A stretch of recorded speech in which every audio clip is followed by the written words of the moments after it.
శ్రీ నారా చంద్రబాబు నాయుడు గారిని వారి సందేశాన్ని ఇవ్వవలసిందిగా కోరుతున్నాం.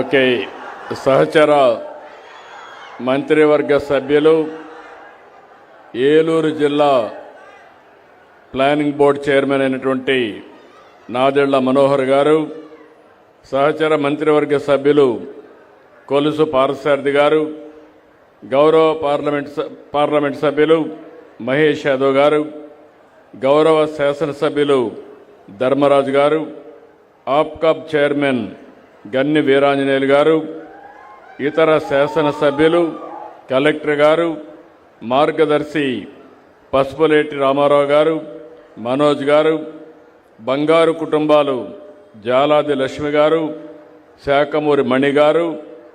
ఈరోజే నేను ఒక ఇంటికి పోయాను. ఆ ఇంటికి పోయి ఒక కిడ్నీ పేషెంట్, చాలా కష్టాల్లో ఉండే వ్యక్తికి నేరుగా 10,000 రూపాయలు నెలవారీగా పింఛన్ నేనే డిస్ట్రిబ్యూట్ చేసి ఇక్కడికి వచ్చాను. ఆ కుటుంబం యొక్క బాధ మీరు చూస్తే, తల్లికి బాగాలేకపోతే ఏం చేయాలో తెలియకుండా 10వ తరగతి పాస్ అయిన తర్వాత ఆవిడ కుమార్తె గుడ్ల వాసవి 10వ తరగతి నిలిపేసి తల్లిని కాపాడుకోవడానికి అనునిత్యం పనిచేసే ఆ అమ్మాయిని చూస్తే చాలా ఒక్కోసారి కుటుంబాలు ఏ విధంగా చితికిపోతాయో అర్థమవుతుంది. అలాంటి మాధవిని ఈరోజు ఆ కుటుంబానికి నేను ఒకటే హామీ ఇచ్చాను. ఆ కుటుంబం అప్పులు చేసింది. ఈరోజు ఎన్డీఏ ప్రభుత్వం వచ్చిన తర్వాత ఈ 10,000 రూపాయలు ఇచ్చాం కాబట్టి ఆ 10,000 రూపాయలతో డయాలసిస్ చేసుకుంటూ కనీసం బ్రతికే పరిస్థితి వచ్చింది. అలాంటి ఒక మంచి కార్యక్రమానికి 10,000 రూపాయలు ఇచ్చామంటే అది నాకు చాలా సంతోషం. ఇది సాధ్యమైందంటే ఒక పక్క తెలుగుదేశం, ఇంకొక పక్క మిత్రుడు పవన్ కళ్యాణ్ గారు, బీజేపీ నరేంద్ర మోడీ గారు ముగ్గురం కలిసి ఎన్నికల ముందు మీ అందరికీ చెప్పాం. మేము ఆ రోజు ఒక మాట చెప్పాం. ఈరోజు మా కలయిక మా కోసం కాదు, ఈ రాష్ట్రాన్ని పునర్నిర్మాణం చేయాలి. పూర్తిగా నిర్వీర్యమైనటువంటి ఆర్థిక వ్యవస్థ, విధ్వంసమైనటువంటి ఈ రాష్ట్రాన్ని పునర్నిర్మాణం చేసుకోవాలి. నిండు మనసుతో ఆశీర్వదించమని మిమ్మల్ని కోరాం. ఆ రోజు మేము చెప్పిన మాటలు మీకు గుర్తుంటాయి.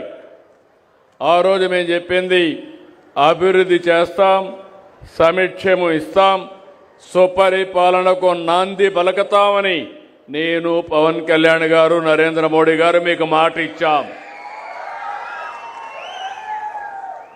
ఇచ్చిన మాటకు మిమ్మల్ని అందరినీ చూస్తే మామూలు స్పందన కాదు, నా జీవితంలో ఎప్పుడూ చూడనటువంటి స్పందన. ఎవరిని అభ్యర్థిని పెడితే వాళ్ళు గెలిపించారు. 94% స్ట్రైక్ రేట్ అంటే 57% ఓట్లేసి గెలిపించిన ఘనత రాష్ట్ర ప్రజానీకానిది. 175 అసెంబ్లీ సీట్లలో 164 సీట్లు గెలిపించారు. అది చూసిన తర్వాత మా బాధ్యత పెరిగింది. మేము ఆ రోజు మీకు హామీ ఇచ్చాం, సూపర్ 6 అన్నాం. సూపర్ 6 అంటే చాలామంది ఎగతాళి చేశారు, అసాధ్యం అన్నారు. ఈరోజు చెప్తున్నా, సూపర్ 6ని సూపర్ హిట్ చేసింది ఎన్డీఏ ప్రభుత్వాన్ని మరొకసారి విజ్ఞప్తి చేస్తున్నాను. నెలవారీగా పింఛన్లు, ఇది ఒక సరికొత్త రికార్డు. ఈరోజు మీరు చూస్తే రేపు 14కి ఎగ్జాక్ట్గా 18 నెలలు అవుతుంది. 18 నెలల్లో ఒక్క పింఛన్ల కోసం 50,000 కోట్ల రూపాయలు ఖర్చు పెట్టాం. ఇంకా లెక్కల్లో మీరు చూస్తే 50,763 కోట్ల రూపాయలు ఒక్క పింఛన్ కింద ఖర్చు పెట్టాం. ఈరోజు భారతదేశ చరిత్రలో ఏ రాష్ట్రం కూడా ఇంత పెద్ద మొత్తంలో డబ్బులు ఖర్చు పెట్టడం లేదు. ఒకసారి మీరు చూస్తే మనం సంవత్సరానికి 32,143 కోట్లు ఖర్చు పెడుతున్నాం. మన తర్వాత ఖర్చు పెట్టే రాష్ట్రం తెలంగాణ 8,179 కోట్లు. కర్ణాటక మనకంటే ధనిక రాష్ట్రం, మనకంటే పెద్ద రాష్ట్రం, వాళ్ళు ఖర్చు పెట్టేది 4,712 కోట్లు. మహారాష్ట్ర మనకంటే రెండింతలు మూడింతల రాష్ట్రం, అది రెండింతలు ఉంటుంది, వాళ్ళు ఖర్చు పెట్టేది 3,541 కోట్లు. Financial capital of India. Tamil Nadu ఆర్థికంగా చాలా ముందున్నారు, అయినా వాళ్ళు ఖర్చు పెట్టేది 3,780 కోట్లు. ఉత్తరప్రదేశ్ మనకంటే 3 రెట్లు పెద్ద రాష్ట్రం, ఆ రాష్ట్రంలో వాళ్ళు ఖర్చు పెట్టేది 5,120 కోట్లు. గుజరాత్లో కూడా మీరు చూస్తే 1,584 కోట్లు. అంటే ఎందుకు ఈ మాట చెప్తున్నారంటే దగ్గర సంవత్సరానికి 33,000 కోట్లంటే 5 ఏళ్లలో మినిమం 1,65,000 కోట్ల రూపాయలు నెలవారీగా పేదలకు పింఛన్లు ఇచ్చే ఏకైక ప్రభుత్వం ఈ ప్రభుత్వం. 63,25,999 మందికి ఇస్తున్నాం. 2,739 కోట్లు పింఛన్ రూపంలో ఇస్తున్నాం. ఒకప్పుడు ఎవరైనా భర్త చనిపోతే భార్యకు పింఛన్లు ఇచ్చేవారు కాదు, వెయిట్ చేసేవాళ్ళు. ఈరోజు ఆటోమేటిక్గా ఈ నెలలో చనిపోతే మొదటి తారీఖున మళ్ళీ పింఛన్ భార్యకి ఇస్తున్నాం. ఈ నెలలో మీరు చూస్తే 7,533 మందికి 3 కోట్ల రూపాయలతో పింఛన్లు విడుదల చేశాం. ఇంకో పక్కన మీరు ఒకసారి చూస్తే మన జనాభా 4,93,00,000 మంది, అందులో 13% అంటే 100 మందికి 13 మందికి పింఛన్ వస్తుంది. కొంతమందికి 4,000 వస్తుంది, కొంతమందికి 6,000 ఇస్తున్నాం దివ్యాంగులకి. కొంతమంది ఇలాంటి క్రానిక్ పేషెంట్లు ఉంటే వాళ్లకు 10,000 ఇస్తున్నాం. బెడ్కే పరిమితమై వాళ్ళకు ఇంట్లో వాళ్ళు సేవ చేయాలనుకుంటే అలాంటి వాళ్లకు 15,000 ఇస్తున్నాం. ఈ విధంగా ఇచ్చే ఏకైక ప్రభుత్వం మీరు గుర్తుపెట్టుకోవాల్సిన అవసరం ఉంది. పింఛన్లు కూడా 59% మహిళలకే వస్తున్నాయి. మనం ఇచ్చే డబ్బుల్లో ఇప్పటి వరకు 50,000 ఇస్తే 30,000 కోట్ల రూపాయలు మహిళలకే ఇచ్చామని చెప్పి కూడా నేను మీకు తెలియజేస్తున్నా. ఒకప్పుడు ఒక నెలలో తీసుకోకపోతే ఎగ్గొట్టేవాళ్ళు, రెండో నెల 2 నెలలు ఇస్తున్నాం. 1,39,677 మందికి ఇస్తున్నాం, అంటే 114 కోట్లు ఇస్తున్నాం. 3 నెలలు కానీ 2 నెలలు తీసుకోకపోతే 3వ నెల ఇస్తున్నాం. ఇది కూడా 13,305 మందికి ఇస్తున్నాం, 16 కోట్లు ఇస్తున్నాం. మీరందరూ ఒకటి గుర్తుపెట్టుకోవాలి, పింఛన్లు ప్రారంభించింది నందమూరి తారక రామారావు గారు 84లో. ఒక్క నిమిషం కూడా ఆలోచించకుండా పింఛన్ ఆ రోజు చెప్పాం మేము, ఏప్రిల్ నుంచి ఇస్తామంటే ఏప్రిల్ నెల నుంచి మీకు బకాయిలు కూడా ఇచ్చిన ప్రభుత్వం ఈ ఎన్డీఏ ప్రభుత్వం అని చెప్పి కూడా నేను మీకు తెలియజేస్తున్నా. ఈ ఒక్కటే కాదు, ఇంకొక పక్క మీరు చూస్తే తల్లికి వందనం. నేను పిల్లల్ని చూస్తున్నా, తల్లులందరూ పిల్లలు నాకు చూపిస్తున్నారు, చూపించి వాళ్ళ దగ్గర చెయ్యులూపిస్తున్నారు.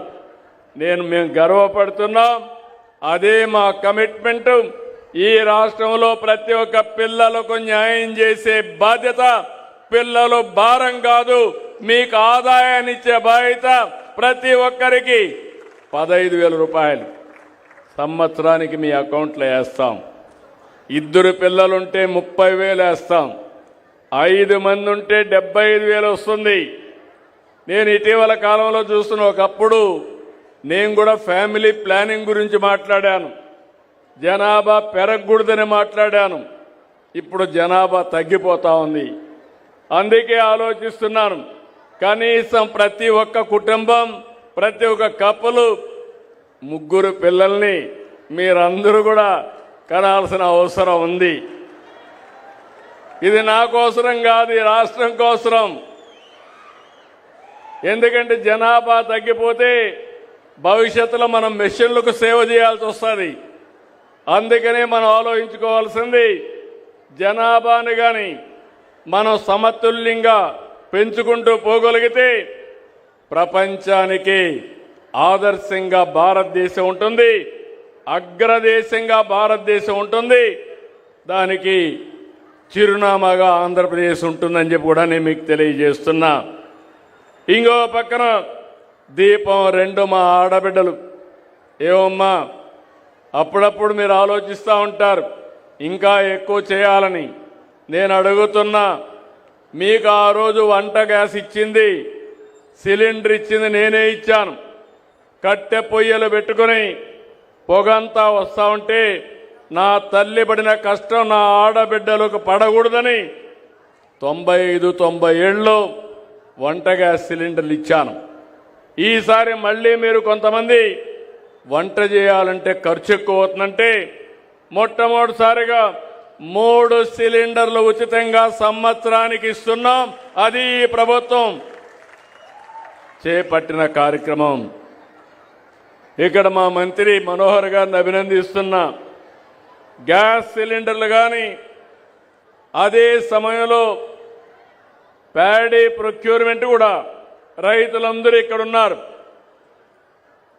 గత ప్రభుత్వం 1,650 కోట్ల రూపాయలు అప్పు పెడితే ఆ అప్పంతా ఇచ్చి ఈరోజు మీరు వరి ధాన్యం ఇచ్చినటువంటి మ్యాక్సిమం 24 గంటలు 5-6 గంటల్లోనే మీ అకౌంట్లో డబ్బులు వేస్తున్నామంటే అది ఈ ప్రభుత్వం యొక్క పనితనం.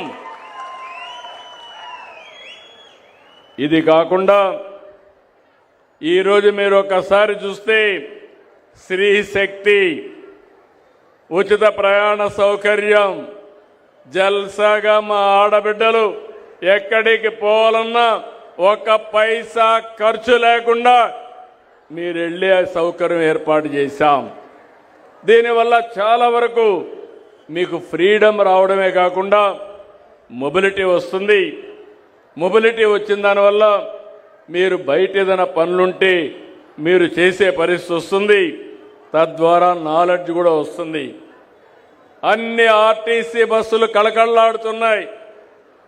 దగ్గర 25 కోట్ల మంది ప్రయాణం చేశారు. దగ్గర 855 కోట్లు ఆర్టీసీకి మేము డబ్బులు కడుతున్నాం. ఎంతైనా పర్వాలేదు, నా ఆడబిడ్డల గౌరవాన్ని కాపాడే బాధ్యత ఈ ప్రభుత్వం తీసుకుంటామని మరొక్కసారి మీకు హామీ ఇస్తున్నా.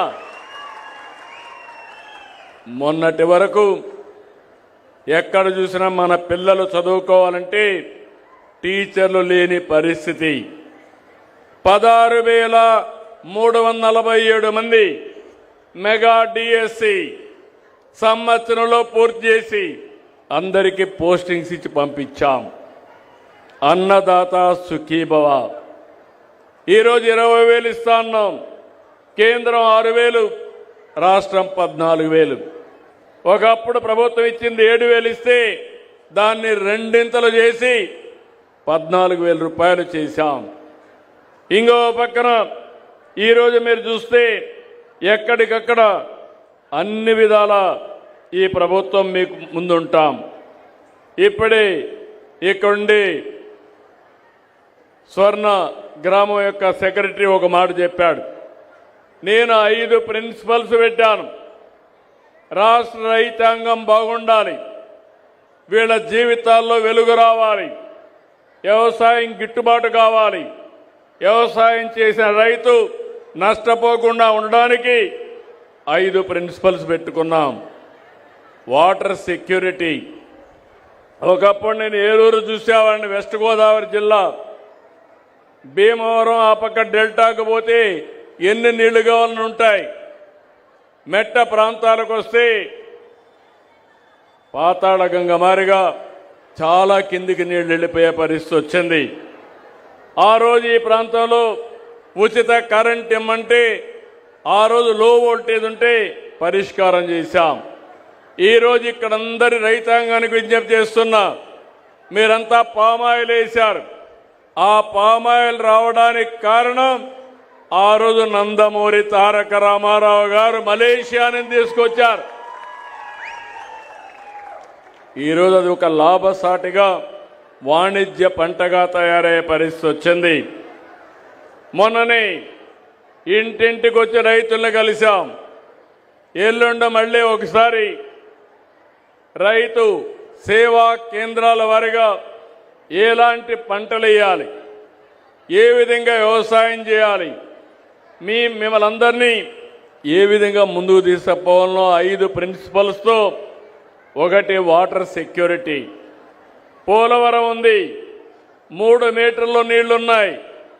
అదే ఏలూరు జిల్లా ఉంది, 16.2 మీటర్లు కిందన నీళ్లున్నాయి. మనకు పామాయిల్కి కూడా ఎక్కువ నీళ్లు కావాలి. అలాంటప్పుడు ఈ నీళ్లు కానీ మనం కానీ ఇది చేసుకోగలిగితే, పక్కనే గోదావరి ఉంది, రైట్ మెయిన్ కెనాల్ ఉంది, నీళ్లన్నీ విజయవాడకు పోతాయి. రేపు రాబోయే రోజులు ఇప్పుడే మహేష్ యాదవ్ గారు చెప్పినట్టు తప్పకుండా తొందరలోనే చింతలపూడి లిఫ్ట్ ఇరిగేషన్ కూడా తీసుకొస్తాం. అదే మరి పోతూ పోతూ ఎమ్మెల్యే ధర్మరాజులు గారు ఒకటి అడిగారు, ఇక్కడ చెరువులు ఉన్నాయి, అన్ని చెరువులకు నీళ్లు ఇస్తే భూగర్భ జలాలు పెరుగుతాయని.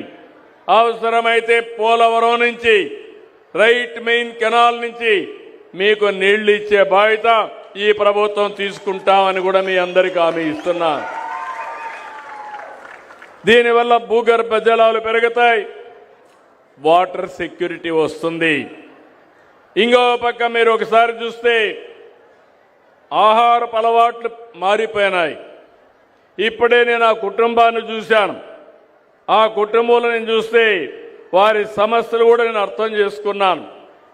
ఎందుకు ఈ మాట వాడుతున్నానంటే, ఈరోజు చాలామంది డయాబెటీస్ రావడానికి, షుగర్ రావడానికి కారణం మనం ఎక్కువ రైస్ తింటున్నాం, కార్బోహైడ్రేట్స్ తింటున్నాం.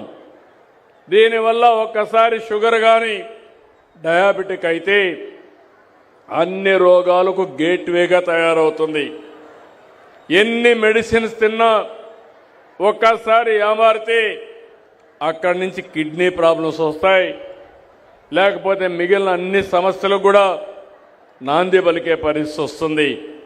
అందుకే ప్రపంచం మొత్తం ఆహారపు అలవాట్లు మారుతున్నాయి. రైస్ తినడం మానేశారు. కొంతమంది ప్రోటీన్ కోసం ఎగ్ కానీ, చికెన్ కానీ, ఫిష్ కానీ, అదే మరి కూరగాయలు, పళ్ళు ఎక్కువ తినే పరిస్థితికి వచ్చారు. మనం కూడా దీన్ని బేస్ చేసుకుని ఎక్కడికక్కడ డిమాండ్ ఆధారిత పరిశ్రమల ఆధార పంటలు పెట్టాలి. నేను ఇక్కడే ఒక మోడల్ చూశాను. ఒక అతను చాలా బాగా చేశాడు. 1 ఎకరా మధ్యలో వరి, చుట్టుపక్కల చేపల పెంపకం. దగ్గర 1 ఎకరాలో 2,30,000 రూపాయల ఆదాయం సంపాదిస్తున్నాడు. ఇలాంటి వినూత్నమైన కార్యక్రమాలు వస్తున్నాయి. నాటు కోళ్లు ఉన్నాయి. ఆ కోళ్లు చూశాను, కేజ్ తయారు చేసి అందులో ఈ కోళ్ల పెంచడం. అవన్నీ చూస్తే ఇంట్లోనే ఒక ఆడబిడ్డ నెలకు ఒక 15,000 రూపాయలు సంపాదించే అవకాశం వస్తుంది.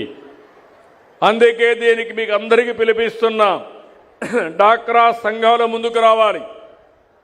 మీరు కూడా ఆదాయం సంపాదించాలి. మీకు ఏ విధంగా చేయాలో నేర్పించే బాధ్యత మాది, దాన్ని అందిపుచ్చుకునే బాధ్యత మీదని మరొకసారి మా ఆడబిడ్డలందరికీ ఆమె విజ్ఞప్తి చేస్తున్నాం.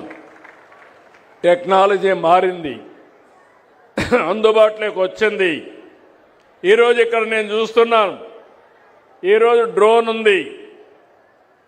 డ్రోన్ కానీ పామాయిల్ తోటల మీద రన్ చేస్తే ఏ చెట్టు రోగం ఉన్నా సరిగా లేకపోయినా అది డయాగ్నోస్ చేస్తుంది.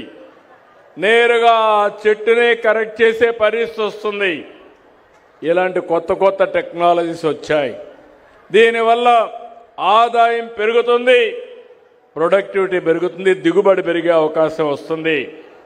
నేను అందుకని టెక్నాలజీని ఎక్కువ వాడుతున్నాను. వ్యవసాయం చాలా సమస్యలు ఉన్నాయి. రాయలసీమ మొత్తం హార్టికల్చర్కి వెళ్తున్నాం. ఆంధ్రాలో ముఖ్యంగా కోస్టల్లో ఎక్కువ అక్వాకల్చర్కి వెళ్తున్నాం. మీరందరూ చూస్తే ఎవరు ఇవ్వని విధంగా ₹50 అక్వాకల్చర్కి కరెంట్ ఇచ్చిన ఘనత ఇస్తున్న ఘనత ఈ ప్రభుత్వానిదని మీ అందరికీ హామీ ఇస్తున్నా. ఆ రోజు నేను చెప్పా 850 కోట్లు అవుతుందన్నారు.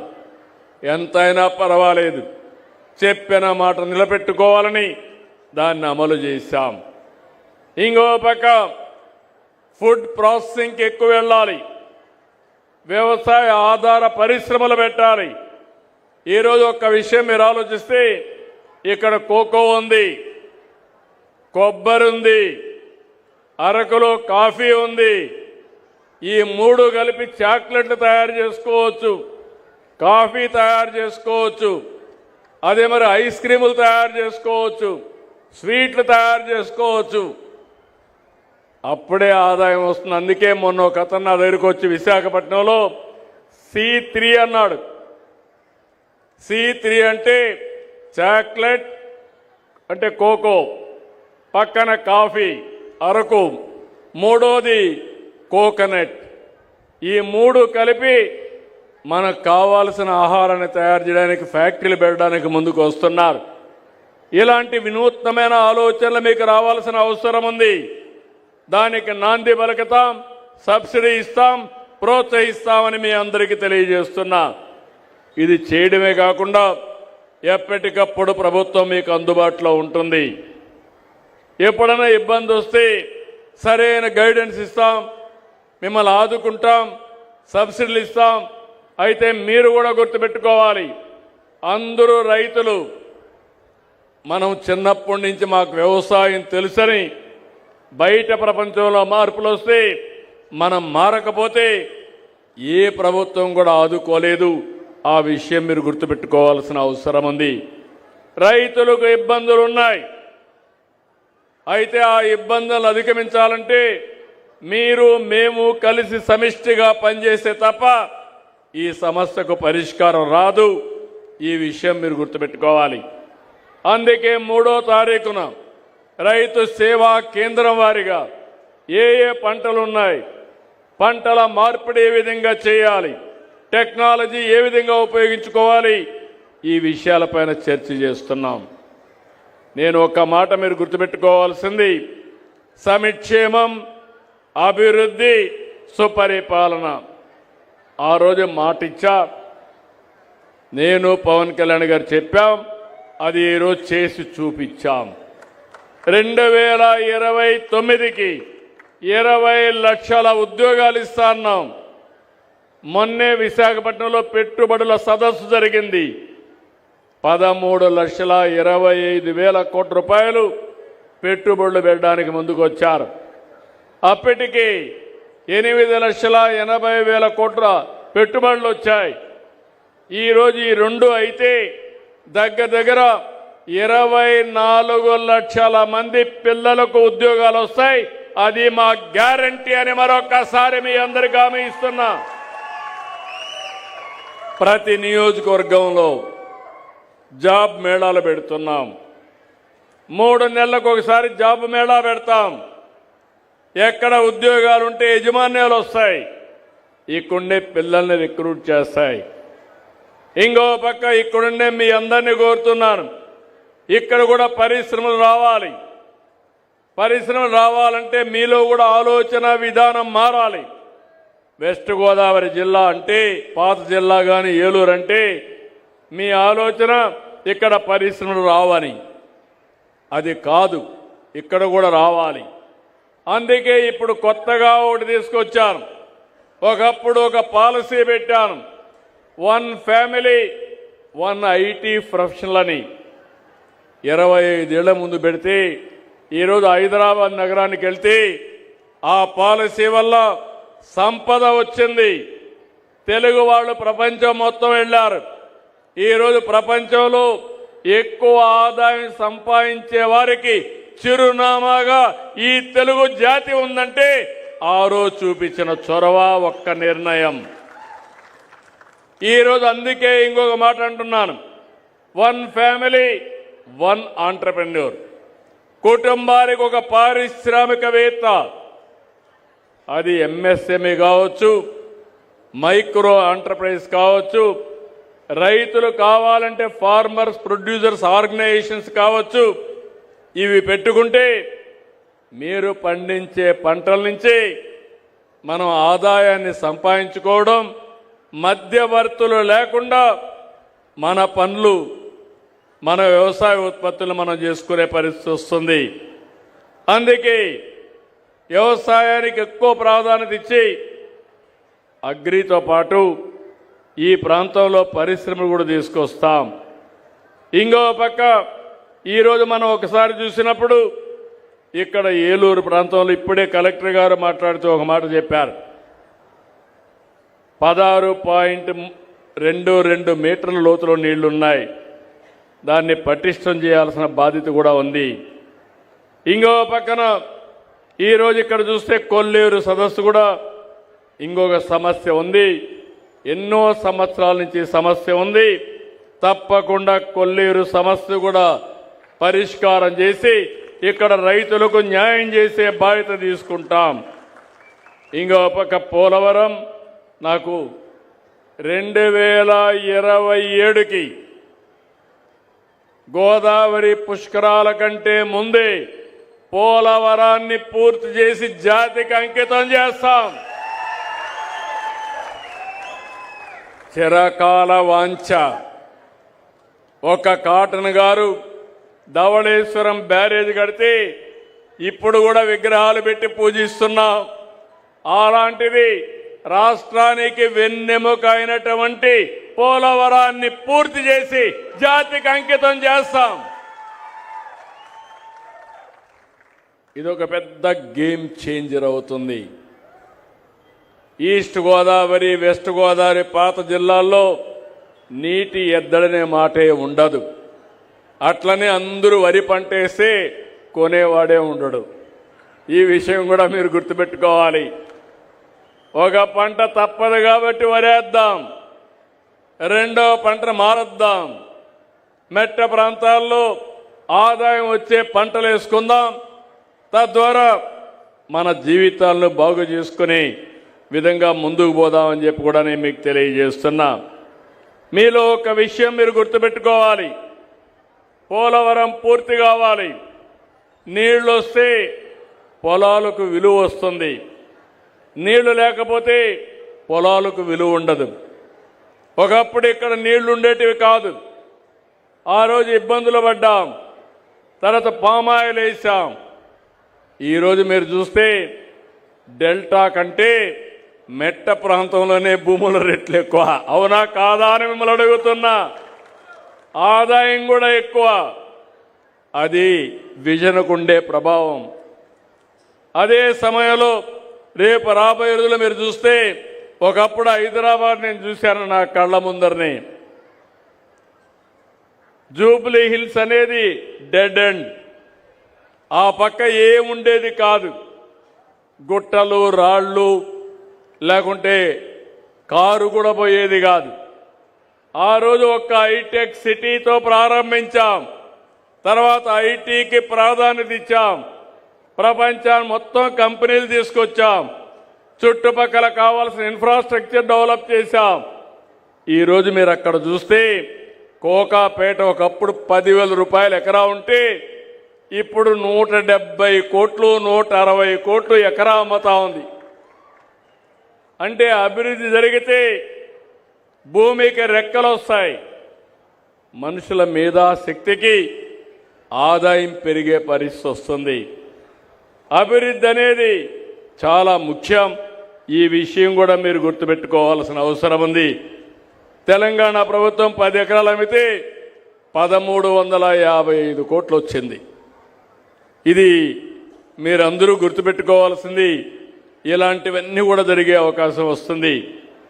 నేను అనంతపూరు బాగా వెనుకబడిన జిల్లా, కరువు జిల్లా, ఎడారిగా మారిపోతున్నారు. మారిపోయే సూచనలు వచ్చాయి. రాయదుర్గంలో ఎడారిగా మారకుండా ఉండడానికి నేను ఆ రోజు డబ్బులు ఖర్చు పెట్టి కొంత కాపాడే ప్రయత్నం చేశాం. నా కళ్ళ ముందరిని ఆ జిల్లాను చూశాను. ఒకప్పుడు నీళ్లు లేక కరువు వస్తే వేరే ప్రాంతాల నుంచి నీళ్లు కూడా తీసుకుపోయి అక్కడ పశువులను కాపాడుకున్నాం. మన ఈస్ట్ వెస్ట్ గోదావరి నుంచి గడ్డి తీసుకుపోయి వేగంలో ఆ పశువులను కాపాడుకున్న పరిస్థితి. ఈరోజు నీళ్లు ఇచ్చాం, హార్టికల్చర్ పంటలు పెట్టారు, మైక్రో ఇరిగేషన్ డబ్బులు ఇచ్చాం.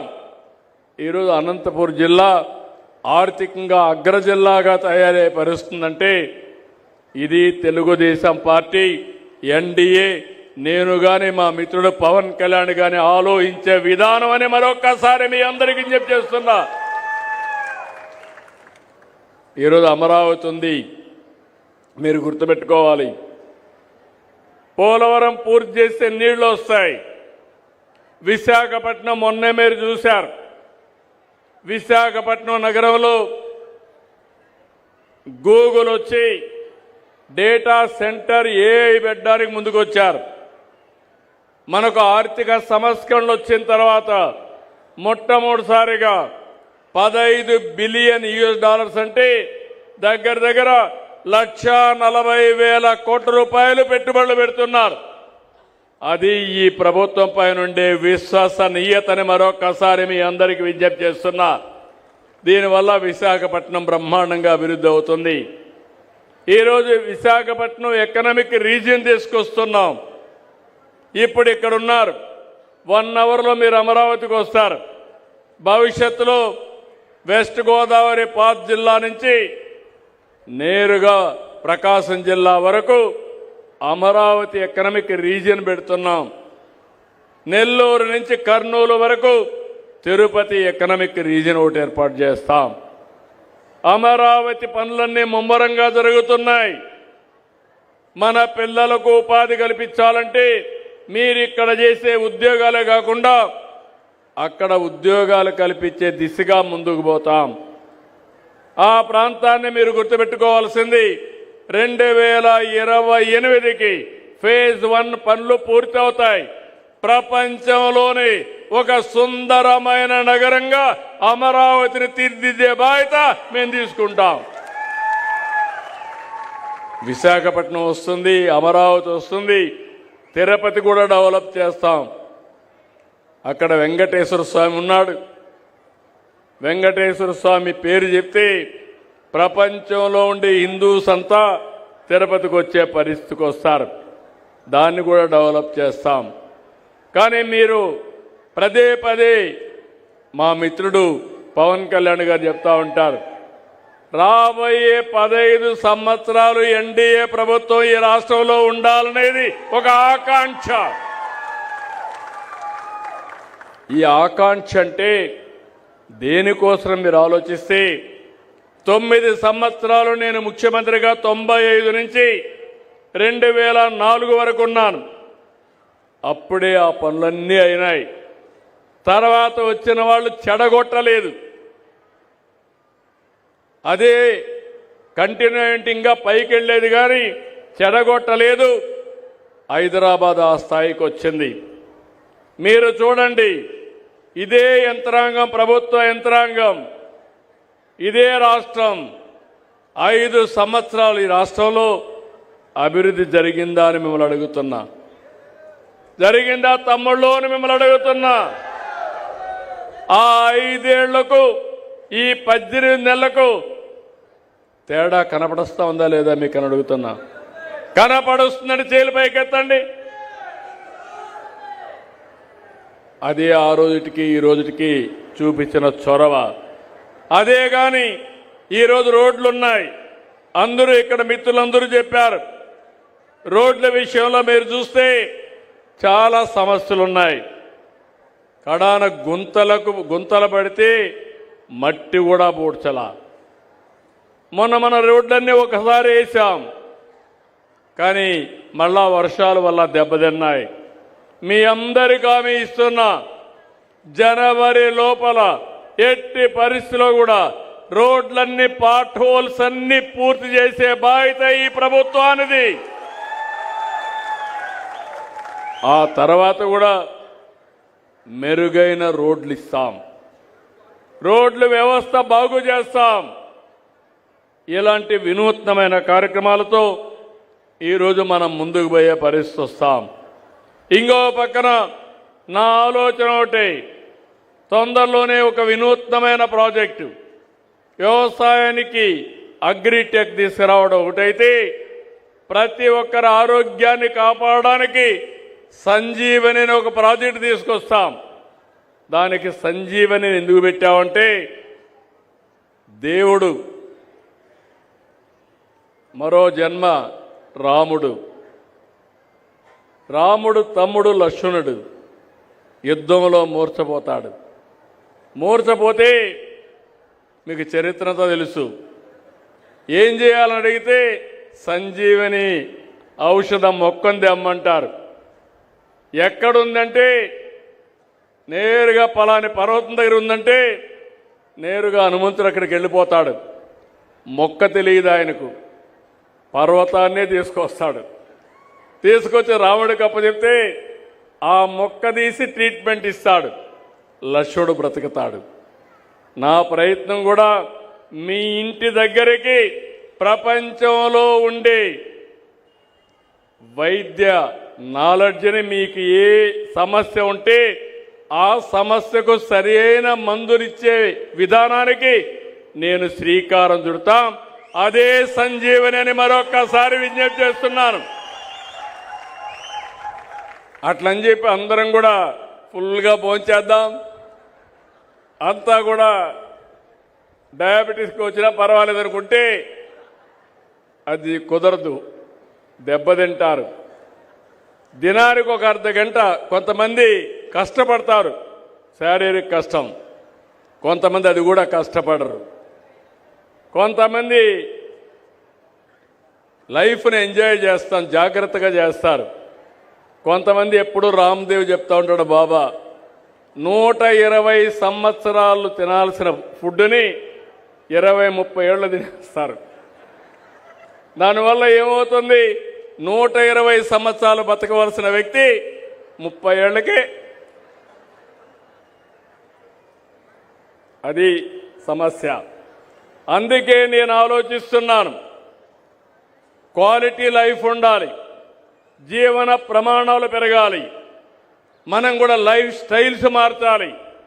నేను చాలామందిని చూస్తూ ఉంటాను, కొంతమంది తాగి అడిక్ట్ అయిపోతూ ఉంటారు, కొంతమంది గంజాయికి బానిసలు అయిపోతూ ఉంటారు. మొన్న ఇటీవల కాలంలో చాలా చేశారు. గంజాయి వస్తే కనీసం ఒక్క రివ్యూ మీటింగ్ పెట్టలేదు, దానివల్ల అందరికీ అలవాటు అయిపోయింది. ఇటీవల కాలంలో మీరు చూస్తున్నారు, ఆడవాళ్ళు కూడా గంజాయి అమ్మే పరిస్థితికి వచ్చి ఇప్పుడు లేడీ డాన్స్ తయారైపోయే పరిస్థితికి వచ్చారు రాష్ట్రంలో. ఆ వైఎస్ఆర్ కాంగ్రెస్ పార్టీలో ఎంత ప్రమాదం అంటే, బాబాయిని చంపడానికి ఆ రోజు పైన చేశారని నేను పదే చెప్పాను. కానీ ఊరికొక మహిళలు కూడా నేరస్తులుగా తయారు చేసే పరిస్థితికి వచ్చారు. ఈరోజు ఒకసారి చూస్తే నేను ఆనందపడ్డాను. 95-96లో ఎయిడ్స్ వచ్చింది. ఆ రోజు ఎయిడ్స్ వస్తే ఎవరు మాట్లాడేవాళ్ళు కాదు. నేను 95-96లో ఒక మాట చెప్పాను, break silence, talk about AIDS అని. ఎయిడ్స్ ఎందుకు వస్తుందంటే సెక్స్ వల్ల వస్తుంది. అలాంటప్పుడు మీరు జాగ్రత్తగా లేకపోతే బలైపోతారని ఆ రోజు నేను చెప్పాను. ఆ రోజు ఎక్కడ ఎక్కువ వచ్చిందంటే నేషనల్ హైవేస్లో ఈ డ్రైవర్లు వీళ్ళంతా కూడా ఈ బ్యాడ్ బిహేవియర్ వచ్చి చాలామంది స్ప్రెడ్ చేసే పరిస్థితికి వచ్చారు. నేను ఆ రోజు ఇంకొక మాట కూడా మాట్లాడాను. మీ పిల్లలకి ఇంట్లో మాట్లాడమని చెప్పాను. తల్లి కానీ తండ్రి కానీ పిల్లల బిహేవియర్ మారాలంటే మీరు ఈ విషయాలు రహస్యాలని చెప్పి మాట్లాడకుండా ఉండద్దండి, చర్చ చేయమని చెప్పాను. ఈరోజు చూస్తే ఆ రోజు నేను చేసిన పనికి భారతదేశంలో ఎయిడ్స్ తక్కువ ఉండే రాష్ట్రం, బ్రహ్మాండంగా జయప్రదమైన రాష్ట్రం మన ఆంధ్రప్రదేశ్ రాష్ట్రం అని మీ అందరికీ తెలియజేస్తున్నా. నేను ఆ రోజు ఒక మాట చెప్పాను. ఈ రాష్ట్రంలో ముఠాలు ఉండడానికి వీలు లేదు. రాయలసీమలో ముఠాలున్నాయి. ముఠాల పైన ఉక్కుపాదం పెట్టాను. ఈరోజు రాయలసీమలో ముఠాలు లేవు, కానీ నేరాలున్నాయి. బాబాయిని గొడ్డలి వేడితో లేపేసి దాన్ని వేరే వాళ్ళ మీద వేసే నేరాలు ఉన్నాయి. అదే మరిగా హైదరాబాద్లో మత కలహాలు ఉండేటివి, మత విధ్వంసాలు ఉండేటివి, కర్ఫ్యూలు ఉండేటివి. ఆ రోజు నేను ఒక మాట చెప్పాను. మత విద్వేషాలు రెచ్చగొట్టే వాళ్ళని వదిలిపెట్టనని చెప్పి మత సామరస్యాన్ని కాపాడాం. ఈరోజు రాష్ట్రంలో మత విద్వేషాలు లేవు, తగ్గాయి. ఎక్కడ కూడా మతాల పేరిట్ల ఘోరాలు కూడా తగ్గే పరిస్థితికి వచ్చింది. మొన్న చూస్తే చాలా వచ్చాయి. దేవాలయాలపైన దాడులు జరిగాయి. ఈరోజు నేను అడుగుతున్నా, ఎవడైనా సరే సాహసం చేసి దేవాలయాలు కానీ ప్రార్థనాలయాలపైకి వస్తే అదే మీకు చివరి రోజుని మరొక్కసారి హెచ్చరిస్తున్నా. ఆ రోజు తీవ్రవాదుల సమస్య నేను చెప్పాను. ఈ సమస్య కూడా కరెక్ట్ కాదు, దీనివల్ల అభివృద్ధి ఆగిపోతుందని చెప్పాం. దానిపైన నా మీదనే దాడి చేశారు. తిరుపతిలో సాక్షాత్తు వెంకటేశ్వర స్వామి నన్ను కాపాడాడు. ఈరోజు ఆ సమస్య కూడా పరిష్కారం అయ్యే పరిస్థితికి వచ్చింది. అంటే మనం ఒక మంచి సంకల్పంతో ముందుకు పోతే, కొంత సమయానికి మనం పనిచేస్తే అది సాధ్యం. నేను అందుకే ఈ మీటింగ్ ద్వారా మీ అందరికీ విజ్ఞప్తి చేస్తున్నా. నరేంద్ర మోడీ గారు సమర్థవంతమైన నాయకత్వాన్ని కేంద్రంలో ఇస్తున్నారు. 2047కి వికసిత్ భారత్ ద్వారా ప్రపంచానికి ఒక అగ్రదేశంగా, నెంబర్ 1 దేశంగా భారతదేశం తయారవుతుంది. అదే సమయంలో ఇక్కడుండే ఎన్డీఏ ప్రభుత్వం స్వర్ణాంధ్ర 2047 తయారు చేస్తున్నాం. నిర్దిష్టమైన లక్ష్యాలు ఇచ్చాం. ఈ ప్రభుత్వం 5 ఏళ్లలో మీ తలసరి ఆదాయాన్ని 2 చేస్తాం. ఈ విధంగా చేసుకుంటూ పోతే 2047కి తలసరి ఆదాయం 55 లక్షల రూపాయలు ఉంటుంది. ఇప్పుడు 3 లక్షల నుంచి 55 లక్షలు చేసే బాధ్యత తీసుకుంటామని కూడా మీకు తెలియజేస్తున్నా.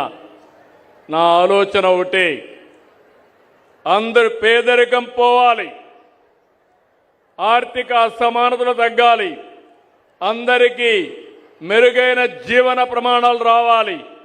అందుకే P4 తీసుకొచ్చాం. అది ఏ విధంగా అమలవుతుందో ఇప్పుడే మీతో మాట్లాడతాను. ఇక్కడికి వచ్చినప్పుడు ఎమ్మెల్యే ఇక్కడుండి ఆంజనేయులు గారు చెప్పినట్టు నారాయణపురం ఇంటర్ కాలేజీ రిపేర్లు అవన్నీ ఉన్నాయి, దాన్ని రివైవ్ చేయాలన్నారు. రెండోది నిడమర్లో CHC ఒక హాస్పిటల్ కావాలని కోరారు.